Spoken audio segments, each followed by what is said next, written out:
എൻ്റെ പേര് അനീറ്റ ഫിലിപ്പ്. ഞാൻ വരുന്നത് കാസർഗോഡ് ജില്ലയിലെ ചുള്ളിക്കര എന്ന് പറഞ്ഞ സ്ഥലത്ത് നിന്നാണ്. മനുഷ്യന് അസാധ്യമായത് ദൈവത്തിന് സാധ്യമാണ് എന്ന തിരുവചനത്തിന് ഉത്തമ ഉദാഹരണമാണ് ഞാനും എൻ്റെ കുടുംബവും. ഞാൻ ആദ്യമായി മാതാവിനെക്കുറിച്ച് അറിയുന്നത് 2019 നവംബർ മാസം അവസാനമാണ്. അന്നു മുതൽ ഞാനും മാതാവും തമ്മിലൊരു ബന്ധമുണ്ട്. എന്നാൽ 2022 നവംബർ മാസം അവസാനം ഞാനും എൻ്റെ ഹസ്ബൻഡും വർക്ക് ചെയ്യുന്നത് ഇറ്റലിയിലാണ്. ഞങ്ങൾക്ക് 2 ഇരട്ട കുഞ്ഞുങ്ങളുണ്ട്.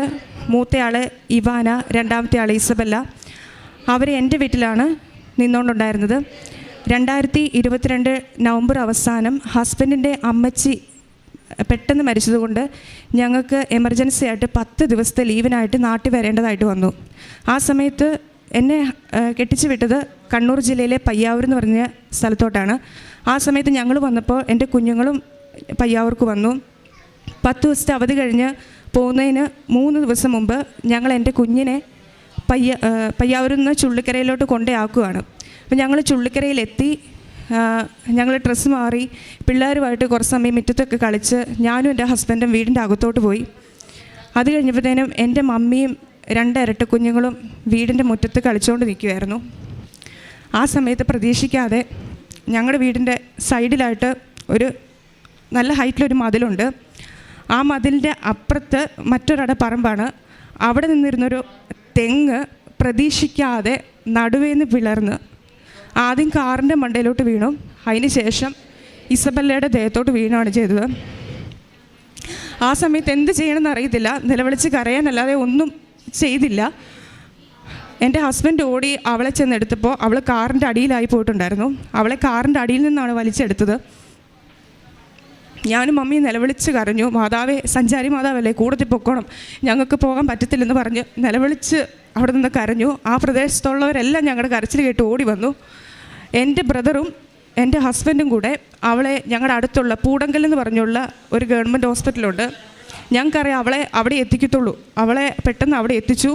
ആ സമയത്ത് അവിടെ കൂടിയിരുന്ന ആൾക്കാരോടൊക്കെ ഞാൻ പറഞ്ഞു, എന്നെ അവിടെ എടുത്തൊന്ന് എത്തിക്കണം. ആ സമയത്ത് ആരും എന്നെ അവിടെ എടുത്തോട്ട് കൊണ്ടുപോകുന്നില്ല.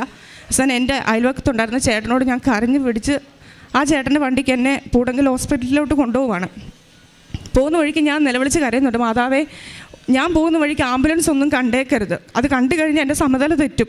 ഓൾറെഡി ഞാൻ മനസ്സും ശരീരവും ചത്തു. ഇനിയിപ്പം പോകുന്ന വഴിക്ക് ആംബുലൻസ് കണ്ടു കഴിഞ്ഞാൽ പിന്നെ എന്നെ ഇനി പിടിച്ചാൽ കിട്ടത്തില്ല.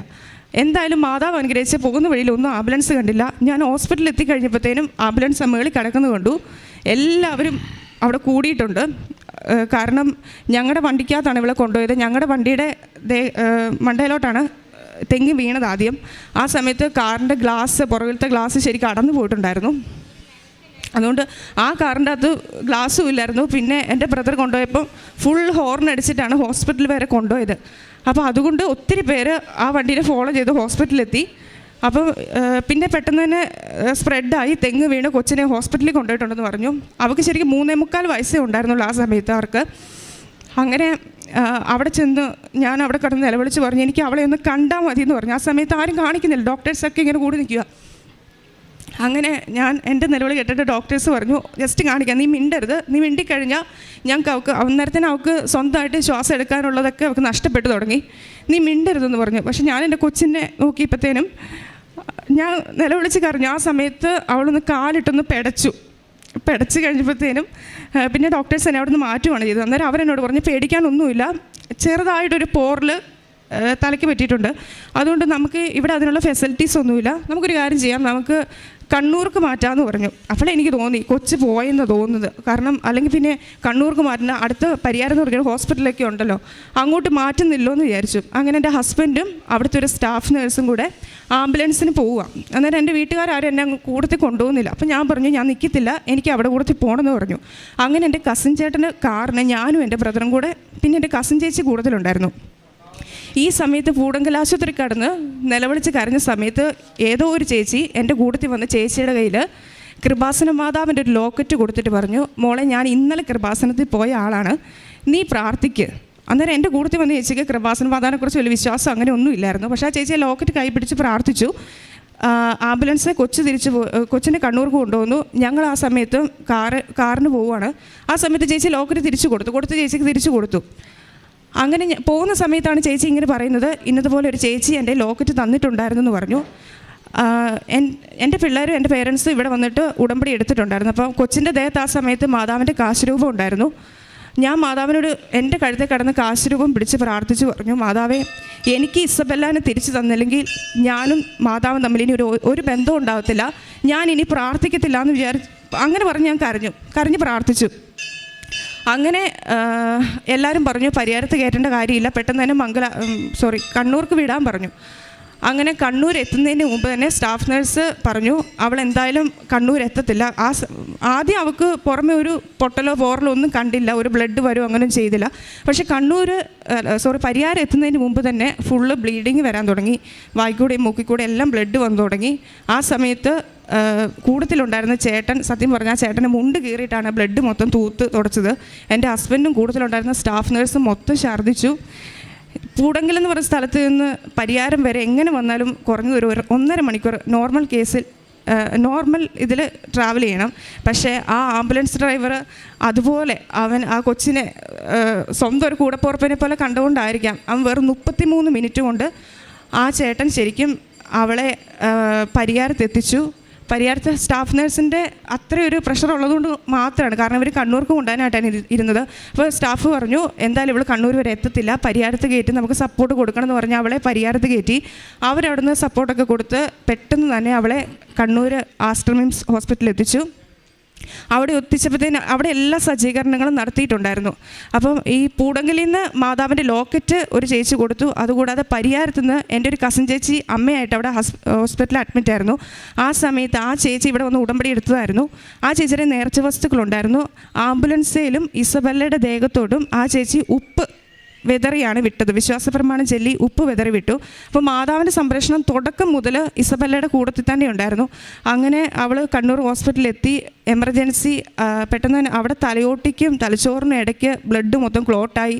അങ്ങനെ എമർജൻസി ക്ലോട്ടായ ബ്ലഡ് അവർ ഓപ്പറേഷൻ ചെയ്തെടുത്തു. അങ്ങനെ ഈ ഒരു സൈഡിലെ ബോൺ എടുത്ത് അവർ പുറത്ത് വെച്ചിട്ടാണ് അവർ ഓപ്പറേഷൻ നടത്തിയത്.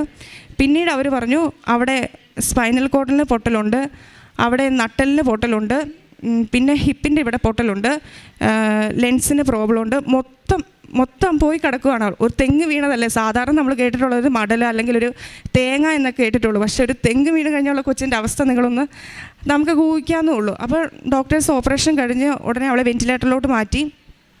ഞാൻ അവളെ കണ്ടപ്പോൾ അവസ്ഥ അവിടെ മുഖം തന്നെ മാറിപ്പോയി. എന്നെ ഞാൻ മാതാവിന് തന്നെ അവളെ വിട്ടുകൊടുത്തു. പിന്നെ ഫെബ്രുവരി 26 തീയതി അവരുടെ 4ാമത്തെ ബർത്ത്ഡേ ആണ്. ഞാൻ മാതാവിനോട് ഇത്രേ പറഞ്ഞുള്ളൂ, എനിക്ക് 26 തീയതി ആകുമ്പോഴത്തേനും എനിക്ക് 2 പേരെ തിരിച്ചു തരുവാണെങ്കിൽ എനിക്ക് ഇസബെല്ലനെ തിരിച്ചു തരണം, ഇല്ലെങ്കിൽ ഞങ്ങൾ 4 പേരെ എടുത്തു, ഞങ്ങൾക്ക് വേണ്ട, ഇനി ഇങ്ങനൊരു ജീവിതം ഞങ്ങൾക്ക് വേണ്ട എന്ന് പറഞ്ഞാണ് ഞാൻ ആ ഹോസ്പിറ്റലിൽ നിന്ന് കരഞ്ഞ് പ്രാർത്ഥിക്കുന്നത്. ആ സമയത്ത് കൂടുതലുണ്ടായിരുന്ന ഒത്തിരി പേര് ഞങ്ങളോട് പറഞ്ഞു ഞങ്ങളും കൃപാസനത്തിൽ വന്ന് ഉടമ്പടി എടുക്കും, നീ കൃപാസന മാതാവിനോടല്ലേ പ്രാർത്ഥിക്കുന്നത്, ഓക്കെ ഞങ്ങളും വന്ന് പ്രാർത്ഥിച്ചോളാം എന്ന് പറഞ്ഞു. അങ്ങനെ പിറ്റേ ദിവസം തൊട്ട് വെൻറ്റിലേറ്ററിൽ എന്നെ എൻ്റെ ഹസ്ബൻഡിനെ കയറ്റാൻ തുടങ്ങി. ഡോക്ടേഴ്സ് പറഞ്ഞു നമുക്കൊന്നും ചെയ്യാനില്ല, ഞങ്ങളാൽ കഴിയേണ്ടതൊക്കെ ഞങ്ങൾ ചെയ്തു കഴിഞ്ഞു, ഇനി ഒന്നുമില്ല, ഇനി എല്ലാം ദൈവത്തിൻ്റെ കയ്യിലാണ്. പിന്നെ അവൾക്ക് യൂറിനറി ഇൻഫെക്ഷനായി, ബ്ലഡിൽ ഇൻഫെക്ഷനായി, മൊത്തം പിന്നെ യൂറിനൊന്നും കൺട്രോൾ ഇല്ലാതെ പോകാൻ തുടങ്ങി. അപ്പോൾ അതൊക്കെ ബാഡായിട്ടുള്ള സിംറ്റമായിട്ടാണ് ഇവർ ഡോക്ടേഴ്സ് പറയുന്നത്. അപ്പം ഡോക്ടർ പറഞ്ഞു ബാക്കിയെല്ലാം ദൈവത്തിൻ്റെ കയ്യിൽ, ഇനി നിങ്ങൾ തീരുമാനിക്കുക, എന്തിനും തയ്യാറായി നിന്നോ. അവർ നമ്മുടെ മുഖത്ത് നോക്കി തന്നെ എല്ലാ കാര്യങ്ങളും പറഞ്ഞു. ആ സമയത്ത് 5-ാം തീയതിയാണ് ഈ സംഭവം നടക്കുന്നത്, ഒരു 3:30 സമയം. 5-ാം തീയതി വൈകുന്നേരം തൊട്ട് 6-ാം തീയതി കഴിഞ്ഞു. 6-ാം തീയതിയും ഡോക്ടേഴ്സിന് ഒരു പ്രതീക്ഷയില്ല. അവർ പറഞ്ഞു നമുക്കൊന്നുമില്ല, പറയാനായിട്ട് ഒന്നുമില്ല, ബാക്കിയെല്ലാം ദൈവത്തിൻ്റെ കയ്യിൽ. 6-ാം തീയതി വൈകുന്നേരം ഞങ്ങളോട് പറഞ്ഞു 7-ാം തീയതി ഒരു CT സ്കാൻ ഉണ്ട്, അതിൻ്റെ അകത്ത് അറിയാൻ പറ്റും ഇനി മുമ്പോട്ട് എങ്ങനെയാണ് എന്താ.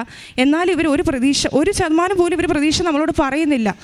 എന്തെങ്കിലും ഒരു പ്രതീക്ഷ പറഞ്ഞെങ്കിലല്ലേ നമുക്കും ഒരു ഇതുള്ളൂ. പക്ഷേ ഇവരൊന്നും പറയുന്നില്ല, എന്തിനും തയ്യാറായിട്ട് നിന്നോ. ആ സമയത്ത് എനിക്ക് അവിടെ ടിൻസസിനെ ഓർക്കാൻ പോലും പറ്റുന്നില്ല. എനിക്ക് ഇസബെല്ല തന്നെയാണ്. ഇസബെല്ലനെ കിട്ടിയില്ലെങ്കിൽ മുമ്പോട്ട് ജീവിതമില്ല. 10 ദിവസത്തെ അവധിക്ക് വേണ്ടി വന്നതാണ് ഞാനും എൻ്റെ ഹസ്ബൻഡും. അങ്ങനെ 7-ാം തീയതി ഇവളെ സ്കാനിങ്ങിന് കയറ്റുന്നതിന് മുമ്പ് എനിക്കൊരു ഇതുണ്ടായിരുന്നു, മാതാവിൻ്റെ ഒരു ഫോട്ടോ എത്രയും വേഗം അവിടെ തലക്കിലൊന്ന് എത്തിക്കണം. അതിനു മുമ്പ് 5-ാം തീയതി തൊട്ട് ഇവക്ക് ഞാൻ മാതാവിൻ്റെ ഓയിൽ അപ്ലൈ ചെയ്യുന്നുണ്ടായിരുന്നു. വീട്ടിൽ നിന്ന് മാതാവിൻ്റെ തൈലം വീട്ടിൽ നിന്ന് മമ്മി കൊടുത്തു വിട്ടു. അന്ന് തൊട്ട് ഞാൻ മാതാവിൻ്റെ തൈലം ഇവിടെ ശരീരം മൊത്തം ഞാൻ കുരിശടയാളത്താൽ അപ്ലൈ ചെയ്യുമായിരുന്നു. ആ സമയത്ത് 7-ാം തീയതി മാതാവിൻ്റെ പ്രതീക്ഷീകരണ ദിവസം, അന്ന് എൻ്റെ അനിയൻ, അവൻ UK അവൻ എന്നെ വിളിച്ച് പറഞ്ഞു, എടി ഇന്ന് മാതാവിൻ്റെ പ്രതീക്ഷീകരണ ദിവസം, നീ മുട്ടിപ്പായെന്ന് പ്രാർത്ഥിക്കാൻ പറഞ്ഞു. അപ്പോൾ ഞാൻ പറഞ്ഞു, എനിക്ക് മാതാവിൻ്റെ ഒരു ഫോട്ടോ എനിക്ക് വേണം. അപ്പോൾ അതിനുവേണ്ടി ഞാൻ എൻ്റെ ബ്രദറിനോടും കസിൻ ചേട്ടനോട് പറഞ്ഞപ്പോൾ അവർ പറഞ്ഞു, നീ ഇവിടെ നിന്ന് പ്രാർത്ഥിച്ചാൽ മതി, നീ ഇനി എങ്ങോട്ടും പോകണ്ടെന്ന് പറഞ്ഞു. എന്നെ എങ്ങോട്ടും തന്നെ വിടാൻ പറ്റുന്നൊരു മാനസികാവസ്ഥയിലല്ലായിരുന്നു. അപ്പോൾ കൂട്ടത്തിൽ ഹസ്ബൻഡിൻ്റെ പപ്പായുടെ പെങ്ങളുണ്ടായിരുന്നു. ആൻറ്റിയോട് ഞാൻ പറഞ്ഞു, ആൻറ്റിയുടെ ഫോണൊന്നും എനിക്കിതാ, എനിക്ക് മാതാവിൻ്റെ ഒരു ഫോട്ടോ ഗൂഗിളിൽ കയറി എടുക്കണം, എന്നിട്ട് എനിക്ക് അതിൻ്റെ ഒരു കളർ പ്രിൻ്റ് എടുക്കണം എന്ന് പറഞ്ഞു. ഞാൻ എന്നിട്ട് എൻ്റെ ബ്രദറിൻ്റെയും കസിൻ ചേട്ടൻ്റെയും കണ്ണ് വെട്ടിച്ച് ലിഫ്റ്റ് പോലും എടുക്കാതെ ഞാൻ ഓടി, കിട്ടിയ ഫോണുമായിട്ട് ഞാൻ ഓടിയിട്ട് താഴെ ചെന്ന് അന്വേഷിച്ചു, എവിടെയാണ് ഒരു കളർ പ്രിൻ്റ് എടുത്തു തരുന്നതെന്ന് ചോദിച്ചു. അന്നേരം അവർ പറഞ്ഞു, ഇവിടെ എടുത്തു തരും, പക്ഷേ ഇപ്പോൾ അത് ഓപ്പൺ ആയിട്ടില്ല, തന്നെയല്ല സ്റ്റാഫിന് മാത്രമേ കൊടുക്കത്തുള്ളൂ, പുറമക്കാർക്ക് എടുത്ത് കൊടുക്കത്തില്ലെന്ന് പറഞ്ഞു. അങ്ങനെ ഞാൻ ആ സ്ഥലം കണ്ടെത്തി അവിടെ ചെന്നൊരു ചേട്ടനോട് ചോദിച്ചു, ചേട്ടാ എനിക്ക് ഈ മാതാവിൻ്റെ ഒരു ഫോട്ടോ എനിക്കൊന്ന് കളർ പ്രിൻ്റ് എടുത്ത് തരാമെന്ന് ചോദിച്ചു. ചേട്ടൻ പറഞ്ഞു, മോളെ ഇത് ഓപ്പൺ ആയിട്ടില്ല, പിന്നെ തന്നെയില്ല നിങ്ങൾക്കിത് എടുത്ത് തരാനുള്ളൊരിതില്ലെന്നും പറഞ്ഞു. ഞാൻ അവിടെ നിന്ന് ആ ചേട്ടന് മുമ്പിൽ കരഞ്ഞു പറഞ്ഞു, ചേട്ടാ ഇന്ന് എൻ്റെ കൊച്ചിൻ്റെ സ്കാനിങ് ആണ്, അതിനു മുമ്പ് എനിക്ക് മാതാവിൻ്റെ ഫോട്ടോ അവിടെ തലയ്ക്ക് വെക്കണം, പിന്നെ ഒരു പ്രതീക്ഷയില്ലാതെ എൻ്റെ കൊച്ച് വെൻറ്റിലേറ്ററിൽ കിടക്കുന്നത്, എനിക്ക് ആകെ പ്രതീക്ഷ ഈ മാതാവിൽ മാത്രമാണെന്ന് പറഞ്ഞു. ആ ചേട്ടൻ പറഞ്ഞു, കൊച്ച് ഫോൺ കാണിക്കാൻ പറഞ്ഞു. ഞാൻ ഫോൺ കൊടുത്തു. കുറച്ച് സമയത്തിനുള്ളിൽ ആ ചേട്ടൻ ഫോട്ടോ എൻ്റെ തിരിച്ചു തന്നു. എന്നിട്ട് ഞാൻ എൻ്റെ കയ്യിലുണ്ടായിരുന്ന പൈസ ചേട്ടൻ കൊടുത്ത ചേട്ടൻ മേടിച്ചില്ല. ഞാൻ പറഞ്ഞു, നേർച്ച കിട്ടോ. ആ ചേട്ടൻ മേടിക്കുന്നില്ല. ചേട്ടനും കരഞ്ഞു, കരച്ചിൽ കിട്ടിട്ട് കരഞ്ഞു, നീയും പോയി പ്രാർത്ഥിക്കുക, ഞാനും പ്രാർത്ഥിക്കാമെന്ന് പറഞ്ഞ് ഞാൻ ആ ഫോട്ടോയായിട്ട് ലിഫ്റ്റ് പോലും എടുക്കാതെ ഞാൻ സ്റ്റെപ്പ് കയറി വിശ്വാസ പ്രമാണം ചൊല്ലിക്കൊണ്ട് ഞാൻ ഓടുക. ആ ഓടിയ സമയത്തൊന്നും ഞാൻ എൻ്റെ കയ്യിൽ എത്ര ഫോട്ടോ ഉണ്ടെന്ന് നോക്കുന്നില്ല. ഞാൻ ഒരു ഫോട്ടോയാണ് ആ ചേട്ടനോട് ചോദിച്ചത്. അവിടെ 9:30-10 മണിയാകുമ്പോഴത്തേനും ഡോക്ടേഴ്സ് റൗണ്ട്സിന് കയറും. ആ സമയത്ത് പിന്നെ നമ്മളവിടെ കയറ്റത്തില്ല. അപ്പോൾ റൗണ്ട്സിന് കയറുന്നതിന് മുമ്പ് എനിക്ക് ഈ ഫോട്ടോ ഒന്ന് അവിടെ തലയ്ക്ക് വെക്കണം എന്നുണ്ടായിരുന്നു. ആ സമയത്ത് ഞാൻ അവിടെ ഓടിച്ചെന്നു. സെക്യൂരിറ്റി ചേച്ചിയോട് പറഞ്ഞു, ചേച്ചി ഇന്നതുപോലെ ഈ ഫോട്ടോ ഇന്ന് വെക്കാവോ എന്ന് ചോദിച്ചു. ചേച്ചി പറഞ്ഞു, കൊച്ചു തരാമെന്ന് പറഞ്ഞു. ഞാൻ വിശ്വാസപ്രമാണം പിന്നെയും ചൊല്ലി ഫോട്ടോ കൊടുത്ത് ചേച്ചി പറഞ്ഞു, മോളെ ഡോക്ടേഴ്സ് ഇസബല്ലയുടെ അടുത്താണുള്ളത്. ഞാൻ പറഞ്ഞു, കുഴപ്പമില്ല ചേച്ചി, ഇത് കൊണ്ട് വെക്കാൻ പറഞ്ഞു. അപ്പം ഡോക്ടേഴ്സ് റൗണ്ട്സിന് കയറുന്നതിന് മുമ്പും ഇവരോട് ഒരു പുഞ്ചിരി മാത്രമേ ഉള്ളൂ, കാരണം ഇവരോടൊന്നും പുറത്ത് നിൽക്കുന്നവരോടൊന്നും പറയാനില്ല. ആ ഒരു അവസ്ഥയിലാണ് ഡോക്ടേഴ്സ് അകത്ത് കയറിയത്. ഈ ചേച്ചി, സെക്യൂരിറ്റി ചേച്ചി ആ ഫോട്ടോ കൊണ്ടുവച്ച് ആ സ്പോട്ടിൽ, അല്ലെങ്കിൽ കുറച്ച് സമയം കഴിഞ്ഞിട്ടാണ് ഡോക്ടർമാർ പേഷ്യൻസിൻ്റെ കൂട്ടത്തിലുള്ളവരെ വിളിക്കുന്നത്. ആ സ്പോട്ടിൽ എൻ്റെ ബ്രദറിനെയും കസിൻ ചേട്ടനെയും വിളിച്ച് പറഞ്ഞു, അകത്തോട്ട് വരാൻ പറഞ്ഞു. എന്ത് മിറാക്കിളാണ് സംഭവിച്ചതെന്ന് അറിയത്തില്ല. അവിടെ യൂറിൻ കൺട്രോളായി. അവൾ മരുന്നിനോടൊന്നും റെസ്പോണ്ട് ചെയ്യുന്നില്ലായിരുന്നു. ആ സ്പോട്ടിൽ അവൾ മരുന്നിനോട് റെസ്പോണ്ട് ചെയ്യാൻ തുടങ്ങി.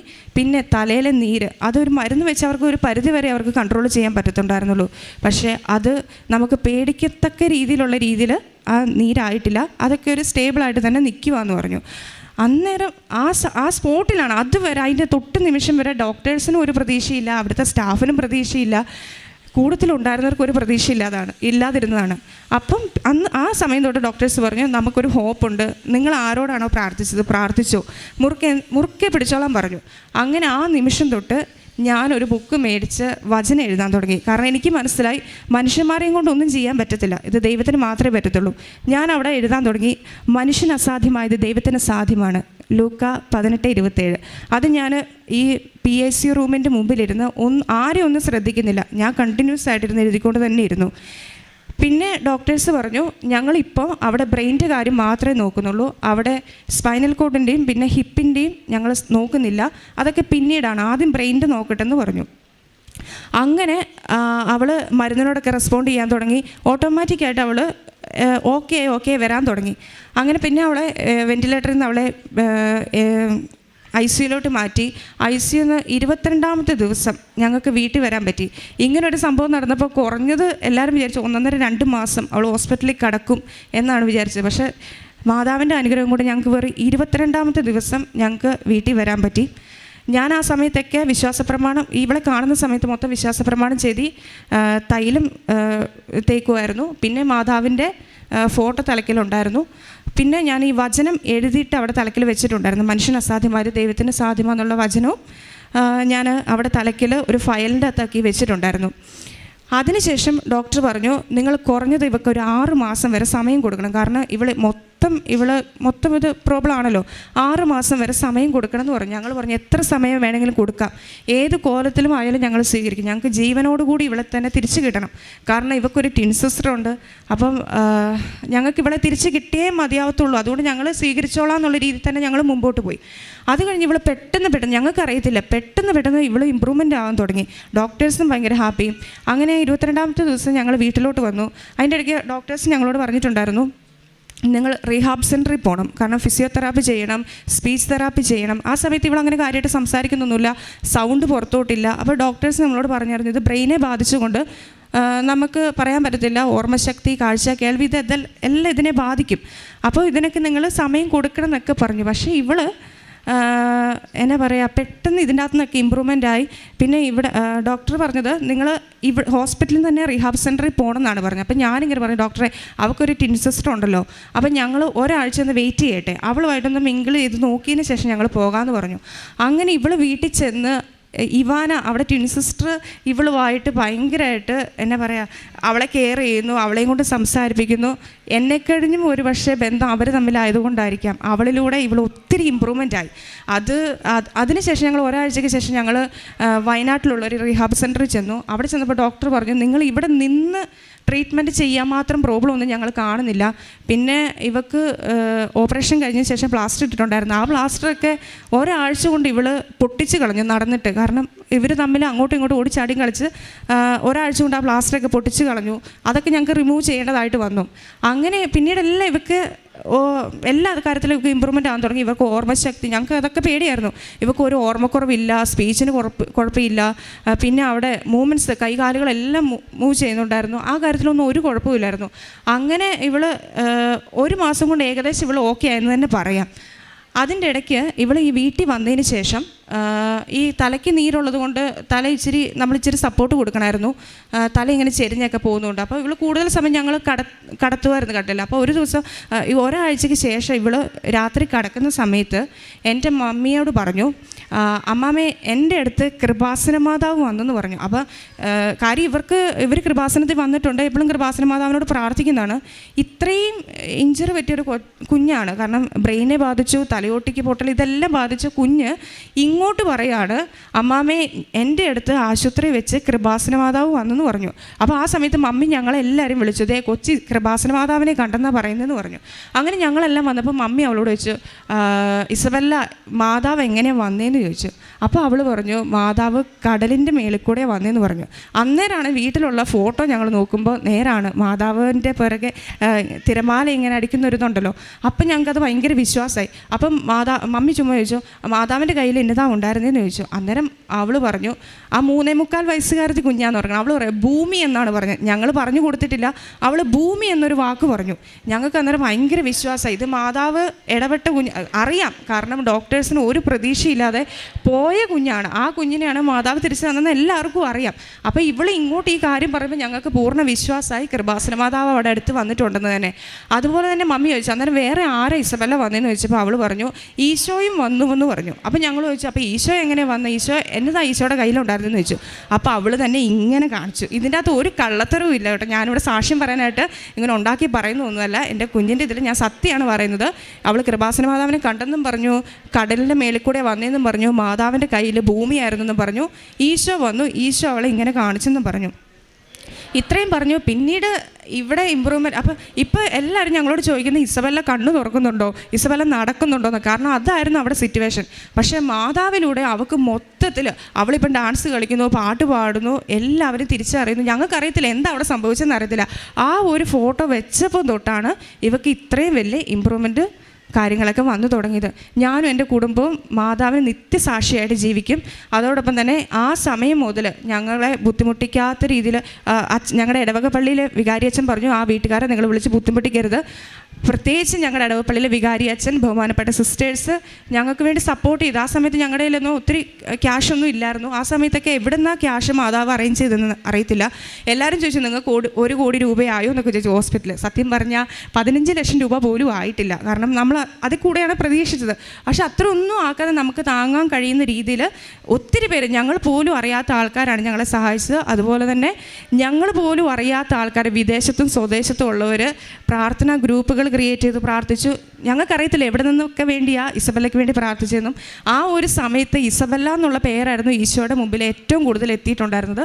ഈശോ ഞങ്ങൾക്ക് പോയ കൊച്ചിനെ എല്ലാവരും മേടിച്ച് തിരിച്ചു തന്നു തന്നെ പറയാം.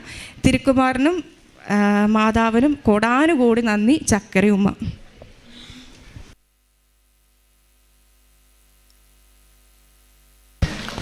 ഈ അനീറ്റ ഫിലിപ്പ് കാസർഗോഡ് നിന്ന് വന്ന ഈ സഹോദരി പറഞ്ഞ സാക്ഷ്യം വലിയൊരു സാക്ഷ്യമാണ് ഇവിടെ പറഞ്ഞത്.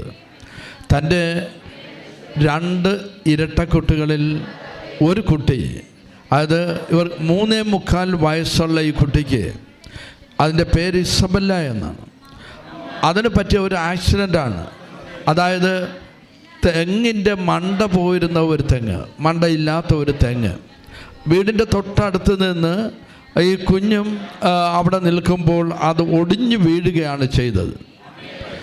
അപ്പോൾ അവിടെ സംഭവിച്ചതെന്ന് പറഞ്ഞാൽ ഈ കുഞ്ഞിന് വലിയ അപകടമാണ്. വിശദീകരിച്ച ഈ മകൾ പറഞ്ഞു കഴിഞ്ഞ് അത് തലയോട്ടേക്കും ബ്രെയിനും സ്പൈനൽ കോഡ്, നട്ടല്, ഹിപ്പ് എന്നിവയ്ക്കെല്ലാം പൊട്ടൽ, പിന്നെ ബ്ലഡിലാണെങ്കിൽ ഇൻഫെക്ഷൻ, ആശുപത്രിയിൽ പരിശോധിച്ചപ്പോൾ യൂറിനറി ഇൻഫെക്ഷൻ, ന്യൂമോണിയ, ഇതെല്ലാം ബാധിച്ച് ആശുപത്രിയിൽ പരിശോധനയുടെ സമയത്ത് ഇതൊക്കെ അറിഞ്ഞ കാര്യങ്ങളാണ്. തലച്ചോറിലെ തലയോട്ടിയിൽ നിന്ന് ഒരു ഭാഗം എടുത്തു മാറ്റി പ്രത്യേകം ഫ്രീസറിൽ സൂക്ഷിക്കുകയാണ് ചെയ്തത്. ഇത് 6 മാസമെങ്കിലും ഇത് മാറ്റിവെക്കാനായിട്ട്, തിരിച്ച് റീപ്ലേസ് ചെയ്യാനായിട്ട് വേണ്ടിവരുമെന്നാണ് ഡോക്ടർ പറഞ്ഞത്. അപ്പോൾ ഇങ്ങനെയൊക്കെ ഉള്ള ഒരു ഘട്ടമാണ്. അപ്പോഴാണ് ഇവിടെ ഈ ഹോസ്പിറ്റലിൽ ഇങ്ങനെ വല്ലാത്ത മരണത്തോട് മല്ലടിച്ച് കിടക്കുന്ന കുട്ടി, ഡോക്ടർമാർ പറഞ്ഞതെന്ന് പറയുന്നത് യാതൊരു ഹോപ്പുമില്ല, യാതൊരു ഹോപ്പുമില്ല ഈ കുഞ്ഞിൻ്റെ ഈ അവസ്ഥയിൽ. അത് ഇതിൻ്റെ ഇടയ്ക്കെന്ന് പറഞ്ഞാൽ ബ്രെയിനിൻ്റെയും അതുപോലെ തന്നെ ഇതിൻ്റെ ഇടയ്ക്ക് നിന്നുള്ള ബ്ലീഡിങ് വരുന്നുണ്ട്, സ്കള്ളിൻ്റെയും തലച്ചോറിൻ്റെ ഇടയ്ക്ക് നിന്നുള്ള ബ്ലീഡിങ് ഉണ്ടാകുന്നുണ്ട്. ഇതെല്ലാം എന്ന് പറയുന്നത് ഈ കുഞ്ഞ് ഒരിക്കലും രക്ഷപ്പെടാൻ സാധ്യതയില്ലെന്നുള്ള ഒരു പ്രത്യാശയില്ലാത്ത ഒരു മറുപടിയാണ് ഡോക്ടർമാരിൽ നിന്ന് വന്നത്. അഥവാ അവർ പറഞ്ഞ ഇതാണ്, അഥവാ ഈ കുഞ്ഞ് ഏതെങ്കിലും വിധത്തിൽ രക്ഷപ്പെട്ടാൽ തന്നെ ഇതിന് ജീവിതത്തിൽ വലിയ എന്തെങ്കിലുമൊക്കെ പ്രശ്നങ്ങൾ, ഇതിൻ്റെ സൈഡ് എഫക്ട്സ് വലുതായിട്ട് തന്നെ ഉണ്ടാകും എന്നുള്ളതാണ് പറഞ്ഞത്. അപ്പോഴാണ് ഈ സഹോദരി ഉടമ്പടിയിലെ പോകുന്ന വഴിക്കൊക്കെ പലരുമൊക്കെ പ്രാർത്ഥിച്ചിരുന്ന ഉടമ്പടിയിലുള്ള കൃപാസനത്തിലുള്ള ഉപ്പ് കൊടുക്കുന്ന നേർച്ച വസ്തുക്കളൊക്കെ ഉപയോഗിക്കുന്നുണ്ട്. പക്ഷേ ഈ മകള് ഈ കുഞ്ഞിന് വേണ്ടിയിട്ട് ഉടമ്പടി തൈലം കുരിശിട്ട് വരച്ച് പ്രാർത്ഥിക്കുന്നുണ്ടായിരുന്നു എന്നുള്ളതാണ്. അപ്പം വെന്റിലേറ്ററിൽ കിടക്കുന്ന ഈ കുഞ്ഞിൻ്റെ തലയ്ക്കൽ കൃപാസനം അമ്മ മാതാവിൻ്റെ ഒരു ഫോട്ടോ കൊണ്ടുവന്ന് വയ്ക്കുന്നു. അതായത് MRI സ്കാൻ എടുക്കുക, ഈ കുഞ്ഞിൻ്റെ സ്കാൻ എടുക്കാനായിട്ട് ഡോക്ടർ പറഞ്ഞപ്പോൾ ഈ സ്കാൻ എടുത്ത് അതിൻ്റെ പ്രധാനപ്പെട്ട ചില കാര്യങ്ങൾ അറിയുന്നതിന് വേണ്ടിയിട്ട്, ക്രിട്ടിക്കലായിട്ടുള്ള ചില ഈ രോഗവിവരം അറിയുന്നതിന് വേണ്ടിയിട്ട് ഡോക്ടർ സ്കാൻ ചെയ്യാനായിട്ട് പറഞ്ഞു. അന്ന് അതിൻ്റെ മുമ്പിലത്തെ ദിവസമാണ്, മുമ്പേ ആണ് ഈ മകൾ കൃപാസന അമ്മ മാതാവിൻ്റെ ഒരു ഫോട്ടോ എങ്ങനെയെങ്കിലും സംഘടിപ്പിക്കുന്നതിന് വേണ്ടി തത്രപ്പെട്ട് അത് ഈ കുഞ്ഞിൻ്റെ തലയ്ക്കൽ കൊണ്ടുപോയി വയ്ക്കുകയാണ്. ഈ ഫോട്ടോ വെച്ച് കഴിഞ്ഞപ്പോഴാണ് ആ കുഞ്ഞ് ഡോക്ടർ പറയുന്നത്, അത് ഡോക്ടർ വിളിച്ച് പറയുന്നത് യൂറിൻ കൺട്രോള്, തലയിലെ നീര് ഇതെല്ലാം സ്റ്റേബിളായി. ഇപ്പോൾ അതിനൊരു മരുന്നുകളോട് ഇത് പ്രതിപ്രവർത്തിക്കാൻ തുടങ്ങി. മറ്റേതെന്ന് പറഞ്ഞാൽ മരുന്നുകളോട് ഈ കുഞ്ഞിൻ്റെ ശരീരം പ്രവർത്തിക്കുന്നില്ല. അത് പ്രതിപ്രവർത്തിക്കാത്തത് കൊണ്ട് ഇവർക്ക് ആകപ്പാടെ ഡോക്ടർമാർക്കും വലിയ വിഷമത്തിലായിരുന്നു. അപ്പോൾ ആശയ്ക്കൊരു വഴിയുണ്ടെന്നുള്ളത് ഇങ്ങനെ അവരുടെ വായിൽ നിന്ന് കിട്ടി. എൻ്റെ സഹോദരങ്ങളെ 22 ദിവസം കുട്ടി കഴിഞ്ഞപ്പോൾ കുട്ടി വീട്ടിലേക്ക് വന്നു. അത് ഞാൻ ചുരുക്കി പറയുകയാണ്. അപ്പം ഇത് കഴിഞ്ഞപ്പോഴെന്ന് പറഞ്ഞ് റീഹാബിലിറ്റേഷൻ സെൻറ്ററിൽ പോയപ്പോൾ ഉടനെ അവിടെ ഉള്ള ഒരു പറഞ്ഞ് ഇത് ഫിസിയോതെറാപ്പി, അതുപോലെ തന്നെ നമ്മൾ സംസാരത്തിന് വേണ്ടിയിട്ടുള്ള ഇതൊന്നും ഇവിടെ ഒന്നും ചെയ്യേണ്ട, അതങ്ങ് നിങ്ങളുടെ അടുത്ത് എവിടെയെങ്കിലും പോയി കരയൊക്കെ എത്ര കണ്ട് ബെറ്ററാണ്. അപ്പം ഇത് ഇങ്ങനെയൊക്കെ ആയിട്ട് വീട്ടിലിരിക്കുമ്പോൾ ഈ കൊച്ച് അമ്മാമ്മയോട്, ഈ പറഞ്ഞ സാക്ഷ്യം പറഞ്ഞ അനീറ്റയുടെ അമ്മയോട് ഈ കുട്ടി പറയുകയാണ്, അമ്മാമ്മേ ഞാൻ കൃപാസന അമ്മ മാതാവിനെ ഞാൻ കണ്ടിരുന്നു. അപ്പോൾ അവർ അത്ഭുതത്തോടുകൂടി ചോദിച്ച്, നീ എന്ത് കണ്ടു? അമ്മ മാതാവിനെ എന്ത്? കൃപാസനം മാതാവിനെ ഞാൻ കണ്ടു. അപ്പോൾ മാതാവ് എന്തായിരുന്നു? മാതാവിൻ്റെ കയ്യിൽ ഒരു ഗ്ലോബ് ഉണ്ടായിരുന്നു, ഒരു ഭൂമി ഇരിപ്പുണ്ടായിരുന്നു എന്ന് പറഞ്ഞു. അപ്പോൾ ഈ സഹോദരി എന്നോട് ചോദിച്ചു അതെൻ്റെ അർത്ഥം എന്താണെന്ന് അറിയില്ല. ഞാൻ പറഞ്ഞ് അത് ബഹുമാനപ്പെട്ട ജോസഫച്ചൻ്റെ അടുത്ത് നടക്കുന്ന ഏതെങ്കിലുമൊക്കെ ക്ലാസ്സുകളിൽ അതിനെക്കുറിച്ചൊരു വിശദീകരണം നമുക്ക് യൂട്യൂബിലൂടെ കേൾക്കാൻ സാധിക്കും. അതായത് ആ ഗ്ലോബ്, ഞാൻ അതിനെക്കുറിച്ചൊന്നും പറയാനായിട്ട് ശക്തനല്ല.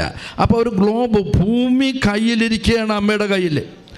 അപ്പോൾ ഇങ്ങനെ കണ്ട, എന്നിട്ട് ഉടനെ ഈ അമ്മാമ്മ ചോദിച്ചു, കുഞ്ഞ് അതിൻ്റെ അമ്മയുടെ കൂടെ ആരുണ്ടായിരുന്നു? അപ്പം ഈ അമ്മ എന്ത് ചെയ്യാണ്, എങ്ങനെയാണ് കണ്ടത്?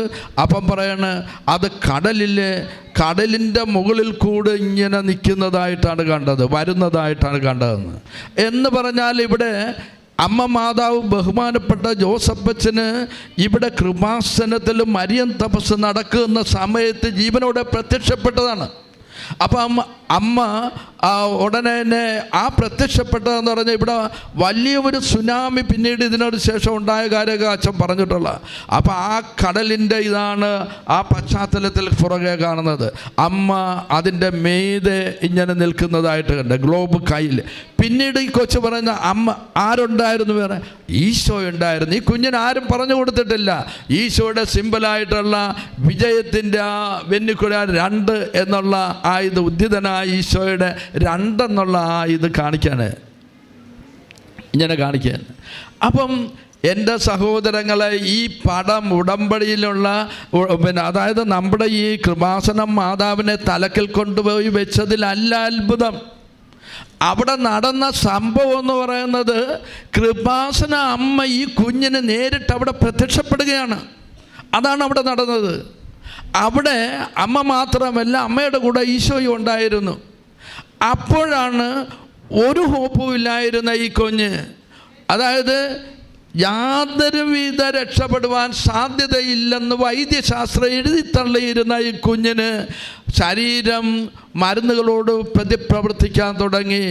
അതായത് യൂറിനറി ഇൻഫെക്ഷനും അതുപോലെ തന്നെ തലയിലുള്ള അതെല്ലാം നോർമലായി മാറുകയാണ്. എൻ്റെ സഹോദരൻ നരയിലുള്ള നീരെല്ലാം നോർമലായി. പിന്നീടാണ് അങ്ങോട്ട് വലിയ മാറ്റങ്ങൾ വന്നത്. പിന്നീട് അങ്ങോട്ടെന്ന് പറഞ്ഞാൽ കുഞ്ഞ് അതിൻ്റെ 6 മാസം കൊണ്ട് ഇത് വീണ്ടും ഈ തലയോട്ടി വെക്കാൻ പറ്റത്തുള്ളെന്ന് പറഞ്ഞത് 1 മാസം കൊണ്ട് വെച്ച്. പിന്നീട് നടക്കാമെന്ന് പറഞ്ഞത് കൊച്ചു 22-ാം ദിവസം വീട്ടിലേക്ക് വരികയാണ്. വളരെ പെട്ടെന്നാണ് ഇതിൻ്റെ ക്യൂക്കായിട്ടുള്ളതാണ് ഇതിൻ്റെ എന്ന് പറയുന്നത്. ആ സുഖപ്പെടൽ അത് പഴയ രീതിയിലേക്ക് കടന്നു വന്ന് വളരെ ആരോഗ്യമുള്ളൊരു കുഞ്ഞായിട്ട് ഇപ്പം നടക്കുന്നെന്നാണ് പറയുന്നത്. എൻ്റെ സഹോദരങ്ങളെ, എങ്ങനെ ഈ അത്ഭുതം ഇവിടെ നടക്കുന്നു? എങ്ങനെയാണ് ഈ കൃപാസനത്തിൽ ഇതുപോലുള്ള അത്ഭുതങ്ങൾ നടക്കുന്നത്? അതാണ് ഈ മകളൊരു വചനം പറഞ്ഞ് ലൂക്കായുടെ 1:37 ദൈവത്തിന് അസാധ്യമായിട്ടൊന്നുമില്ല, ദൈവത്തിന് അസാധ്യമായിട്ടൊന്നുമില്ല. പക്ഷേ അമ്മ മാതാവെന്ന് പറയുന്നത് ഇവിടെ പറയുന്നത്, അതായത് സമയത്തിൻ്റെ അതിനാഥയാണ്. അതുപോലെ തന്നെ നമ്മളുടെ കഴിവോ കൃപയോ ഒന്നും കൊണ്ടുമല്ല, വൈദ്യശാസ്ത്രമോ മരുന്നുകളോ ഒന്നുമല്ല. പിന്നെ എവിടെയാണ് രക്ഷ? അതെന്ന് പറയുന്നതാണ് എഫേസുസിൻ്റെ 2-ാം അധ്യായം 18-ാം തിരുവചനത്തിൽ പറയാണ്. അതായത് വിശ്വാസത്താലല്ല കൃപാവരത്താലാണ് നിങ്ങൾ രക്ഷിക്കപ്പെട്ടത്, അത് നിങ്ങൾ നേടിയെടുത്തതല്ല, ദൈവത്തിൻ്റെ ദാനമാണെന്നാണ് വചനം പറയുന്നത്.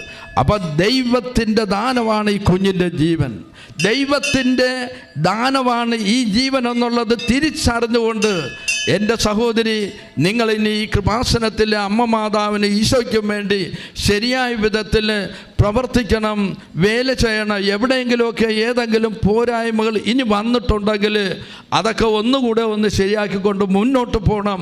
അതെ, എല്ലാവർക്കും ഇതൊരു മാതൃകയായിട്ട് ഇവിടെ നടക്കുന്ന ഈ അത്ഭുതം എത്രയോ മഹത്തരമാണ്, എത്രയോ വലുതാണ്. ശക്തമായി കരങ്ങൾ അടിച്ചുകൊണ്ട്, ശക്തമായി കരങ്ങൾ ഉയർത്തി അടിച്ചുകൊണ്ട് അമ്മ മാതാവിനെ, ഈശോയെ നമുക്ക് മഹത്വപ്പെടുത്താം. അത്യപൂർവ ദൈവാനുഭവങ്ങൾ ഇനി നിങ്ങൾക്കും സ്വന്തം. ഈ യൂട്യൂബ് ചാനൽ ഇതുവരെ സബ്സ്ക്രൈബ് ചെയ്തിട്ടില്ലെങ്കിൽ ഇപ്പോൾ തന്നെ സബ്സ്ക്രൈബ് ചെയ്യുക. ഈ വീഡിയോ ഇപ്പോൾ തന്നെ നിങ്ങളുടെ സുഹൃത്തുക്കൾക്ക് ഷെയർ ചെയ്തുകൊണ്ട് കർത്താവിൻ്റെ പ്രേക്ഷിതരാകുക.